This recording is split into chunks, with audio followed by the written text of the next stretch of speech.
সরকারি প্রাথমিক বিদ্যালয়ের প্রধান শিক্ষকরা দ্বিতীয় শ্রেণীর গেজেটেড কর্মকর্তার মর্যাদা পাবেন বলে রায় দিয়েছে আপিল বিভাগ।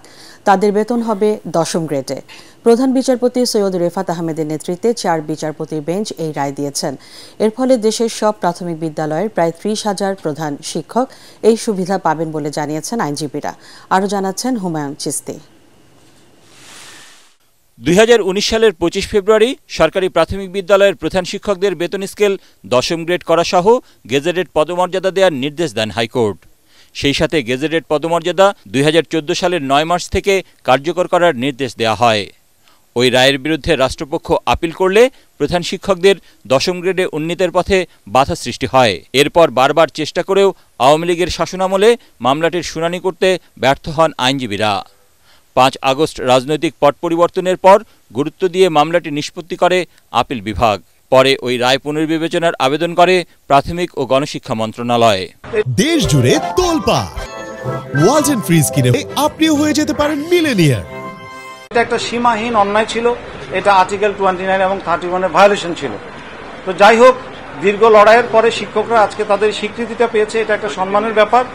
এবং যারা 11তে ছিল তারাও 10 পাবে ট্রেন, যারা ট্রেন না, যারা অদক্ষ তারাও 12 থেকে 10 পাবে। এ রায়ে সন্তোষ প্রকাশ করেছেন রিটকারী প্রধান শিক্ষকরা। আজকের এই দিনটির জন্য আমরা দীর্ঘ 11 বছর অপেক্ষা করেছি। ধন্যবাদ জ্ঞাপন করি আমার সদস্য সরকার মহোদয়কে, যারা বর্তমান সরকার যারা এই দিনটাকে দেখার জন্য পরিস্থিতিটাকে তৈরি করে দিয়েছেন। 2014 সালের 9 মার্চ সরকারি প্রাথমিক বিদ্যালয়ের প্রধান শিক্ষকদের দ্বিতীয় শ্রেণীতে উন্নীত করার ঘোষণা দেয় তৎকালীন সরকার। তবে দ্বিতীয় শ্রেণীর চাকুরিজীবীরা 10ম গ্রেডে বেতন পেলেও প্রশিক্ষিত প্রধান শিক্ষকদের জন্য 11তম ও অপ্রশিক্ষিত প্রধান শিক্ষকদের জন্য 12তম গ্রেডে বেতন নির্ধারণ করে প্রাথমিক ও গণশিক্ষা মন্ত্রণালয়। আগামী মঙ্গলবারের মধ্যে জাতীয় পরিচয় নিবন্ধন আইন 2023 বাতিল করে এনআইডি কার্যক্রম ইসির অধীনে রাখার দাবি জানিয়েছেন নির্বাচন কমিশনের কর্মকর্তা কর্মচারীরা। এই সময়ের মধ্যে দৃশ্যমান অগ্রগতি না হলে বুধবার নির্বাচন কমিশন সচিবালয় ও মাঠ পর্যায়ের সকল কার্যালয়ে আধাবেলা কর্মবিরতিতে যাবেন তারা। এনআইডি সেবা নির্বাচন কমিশনের কাছে থাকাকে যৌক্তিক বলে দাবি করেছেন ইসি সচিব। ফজলে রাব্বির রিপোর্ট। জাতীয় পরিচয়পত্র সেবা নিজেদের অধীনে রাখার বিষয়ে অনড় নির্বাচন কমিশনের কর্মকর্তা কর্মচারীরা। এই দাবিতে বৃহস্পতিবার 2 ঘণ্টা কাজ বন্ধ রেখে ইসি সচিবালয় ও মাঠ পর্যায়ের সব কার্যালয়ের সামনে স্ট্যান্ড ফর এনআইডি কর্মসূচি পালন করেন তারা। জাতীয় পরিচয়পত্র, পাসপোর্ট, জন্মমৃত্যু নিবন্ধন সহ নাগরিকের সব ধরনের তথ্যের জন্য সরকার স্বতন্ত্র কর্তৃপক্ষ গঠনের উদ্যোগ নিলেও নির্বাচন কর্মকর্তাদের দাবি এটিও ইসির অধীনে থাকা উচিত। আমরা তো সেটাই চাই, একটা সিঙ্গেল আমব্রেলার অধীনে কাজটা হোক, এন্ড দ্যাট সিঙ্গেল আমব্রেলা হবে নির্বাচন কমিশন। ইনফরমেশন ভোটাররা দিয়েছে নির্বাচন কমিশনকে, তাদের ব্যক্তিগত তথ্য সুরক্ষার দায়িত্ব নির্বাচন কমিশনের। এবং এই একজনের তথ্য যদি আমরা অন্য কোথাও শেয়ার করতে চাই, দিতে চাই, তাহলে এই ভোটারদের কনসেন্ট নিতে হবে, কারণ তাদের কাস্টোডিয়ান হচ্ছে নির্বাচন কমিশন। অবস্থান কর্মসূচি থেকে তারা বলেন, নাগরিকের 35 ধরনের তথ্য উপাত্ত সংগ্রহ ও লিপিবদ্ধ করে জাতীয় পরিচয়পত্র প্রদানের কাজটি দায়িত্বশীলতার সাথে করে আসছে নির্বাচন কমিশন। অসৎ উদ্দেশ্যে এর দায়িত্ব কমিশনের কাছ থেকে অন্যত্র সরিয়ে নেওয়ার চেষ্টা চলছে বলে তাদের অভিযোগ। ইসি সচিব বলেন, এনআইডি পরিষেবা নির্বাচন কমিশনের হাতেই থাকা উচিত। এনআইডি এখনো পর্যন্ত ইসির অধীনে আছে এবং ইসির অধীনে থাকবে, এটা আমরা কমিশন থেকে আমাদেরকে সেইভাবেই আমাদের অবস্থানটা সেইটাই। আগামী মঙ্গলবারের মধ্যে জাতীয় পরিচয়পত্র নিবন্ধন আইন 2023 বাতিল করার দাবি জানিয়েছেন নির্বাচন কমিশনের কর্মকর্তা কর্মচারীরা। নইলে বুধবার আধাবেলা কর্মবিরতিতে যাবেন বলে ঘোষণা দেন তারা।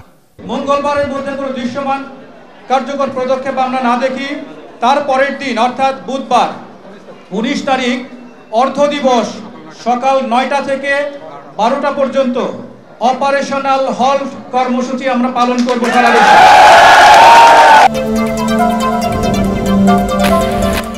নির্ধারিত সময়সীমার মধ্যেই বাংলাদেশ স্বল্পোন্নত দেশের কাতার থেকে উন্নয়নশীল দেশে উত্তরণ হবে বলে আশা করছে সরকার। বিকেলে প্রধান উপদেষ্টা ডক্টর মোহাম্মদ ইউনূসের সভাপতিত্বে অনুষ্ঠিত উপদেষ্টা পরিষদের সভা শেষে ফরেন সার্ভিস একাডেমিতে সংবাদ সম্মেলনে প্রেস সচিব শফিকুল আলম বলেন 2026 সালে বাংলাদেশ এলডিসি থেকে বের হয়ে আসবে। এর জন্য যেসব চ্যালেঞ্জ আসবে তা মোকাবেলায় এখন থেকেই প্রস্তুতি নেওয়ার নির্দেশনা দিয়েছেন প্রধান উপদেষ্টা। এছাড়া 6টি সংস্কার কমিশনের কিছু বিষয় রাজনৈতিক মতামতের প্রয়োজন না থাকায় তা দ্রুত কার্যকরী সিদ্ধান্ত নেওয়া হয়েছে বলে জানান প্রেস সচিব। ইউনাইটেড ন্যাশনের সেক্রেটারি জেনারেল আসছেন, তো অবশ্যই আমরা এটা একটা আমাদের জন্য খুবই একটা সম্মানের বিষয়, একটা খুবই ইম্পর্টেন্ট একটা ট্যুর। আমরা তার সাথে অনেকগুলো বিষয় নিয়ে আলাপ হবে। উনি বাংলাদেশের রোহিঙ্গাদের সাথে সলিডারিটি প্রকাশ করবেন। আপনারা জানেন রোহিঙ্গাদের যে 8 কাট হয়েছে সেই বিষয় নিয়ে ওনার সাথে যথেষ্ট কথা হবে।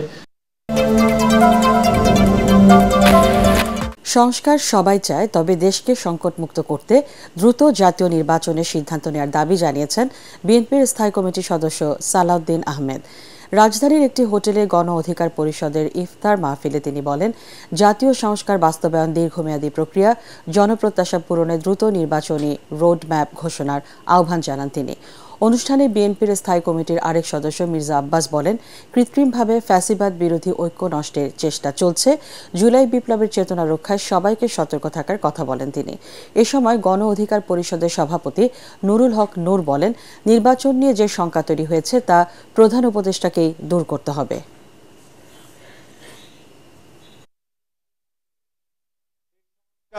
আলাপ আলোচনা প্রস্তাব গ্রহণ করা এগুলো চলতে থাকবে, কিন্তু আমাদেরকে জাতীয় সংসদ নির্বাচনের জন্য একটি সিদ্ধান্ত নিতে হবে।